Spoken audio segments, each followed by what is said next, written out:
Good morning, folks, and it's day one of the Cat Adventure Trail ride we're going to do out of Bandy Creek Campground. So here's the situation. One of my friends arrived in that. Another one of my buddies put that in the back of his pickup. He also stayed in that. Then last night, my accommodations were that. Spirits were high as we went kickstands up. Then my DRZ did me dirty and refused to start up. We tried to jumpstart it, but for some reason the DRZ failed to crank despite allowing it some time to charge. MT suggested we give it an old school bump start by towing it with a truck. I wrapped a loop and a half of tow strap on the foot peg and attached the other end to the truck. Success in the first 10 feet. Now the pressure was on not to stall the bike till she built up some charge. Probably a 20-minute delay, but now, kickstands up. Little did I know, my DRZ wasn't finished with her shenanigans. We had camped in Bandy Creek Campground in Big South Fork with the plan to ride the portion of the Cat labeled Main2 with the relevant hard tracks clockwise as far north into Kentucky as possible before returning to camp by dark. None of us had ever traveled the Cat, so we didn't know the difficulty or the travel time. As an easygoing group, we also didn't want to force a pace to reach a certain point. We were just looking for some time on the bikes. Not quite 50 miles in. Look at that, man.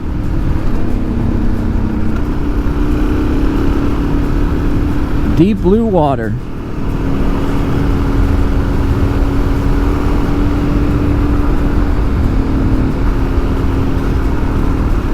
My battery's holding, but it's not holding at 12.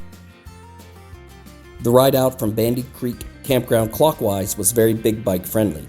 Easy motoring along the gravel-covered divide road allowed us to appreciate the scenery as we meandered toward the Kentucky line. The non-technical nature of the surface let us throttle out our little bikes and gave me some easy cruising for the DRZ to pick up battery charge. Our trio was all on small CC dual sport bikes, so we had hoped to find more challenging terrain as the day wore on. We did notice the forest along the roadside was burned by a recent forest fire. Taking a lunch break, a friendly forest ranger happened to roll up the road in a signature Forest Service white and green truck. He chatted us up a bit, most likely to see if we were up to no good.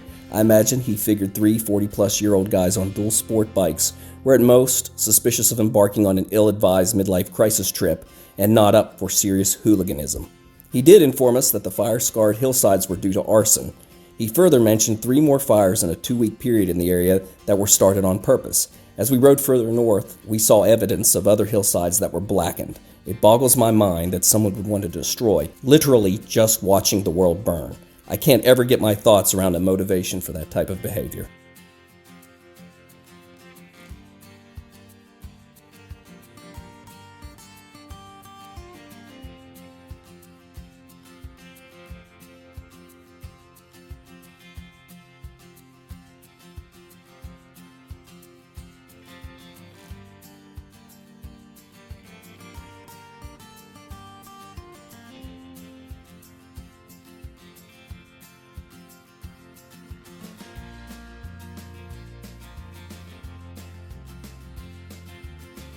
After our lunch stop, the trail got a little smaller, and then a bit smaller.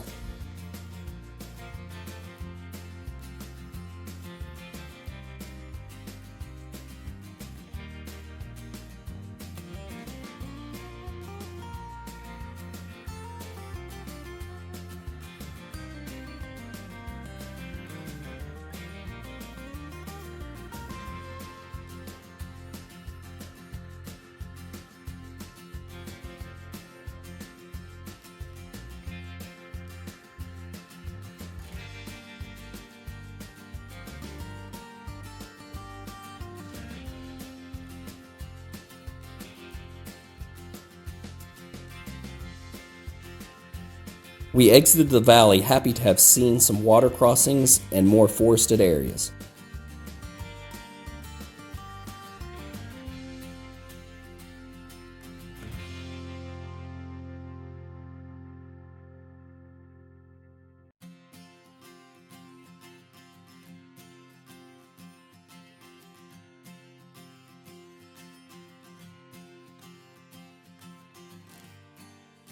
As we neared the Laurel Lake area, the wide gravel roads returned. In addition, we got to see some others enjoying nature on a bit of a different ride. How y'all doing?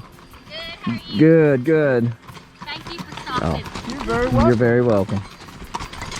Thanks for stopping. You're very welcome. Glad to do it. Glad to.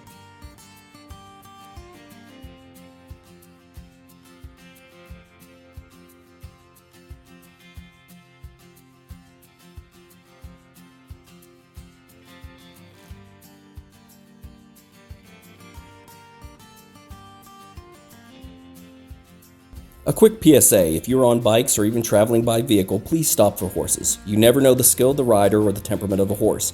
Pull to the side, shut off your engine, wave at the riders, and be friendly.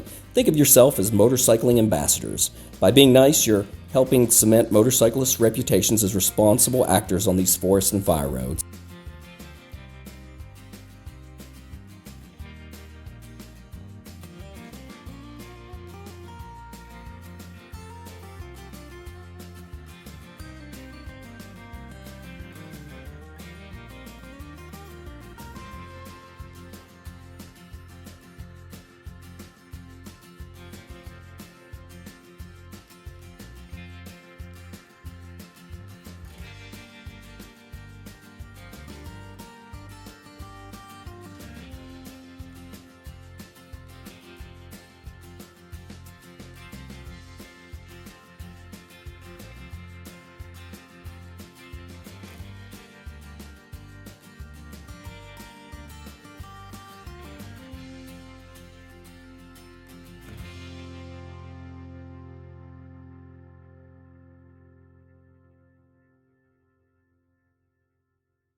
Fueling requirements for both the humans and the machines, as well as waning light, had us make the decision it was time to slab back toward the campground.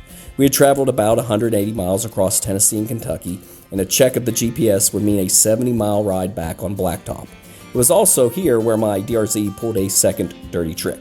My front tire was at a very low air pressure. It wasn't totally flat, so we added air hoping for the best. About 30 miles down the road, my front tire felt a mite wobbly, and a quick stop showed it was again mostly deflated, but still not fully flat.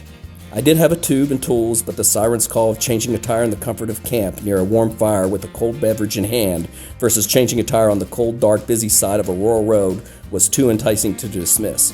We filled the tire up once again from our trusty travel pump, which worked till the last few miles. Then it was just a slow ride as Dirty D and I limped back into the campground. As usual, we ended up running out of daylight and turning around and heading for home. We did about 270 miles of that, but 70 of it was a straight run to the house.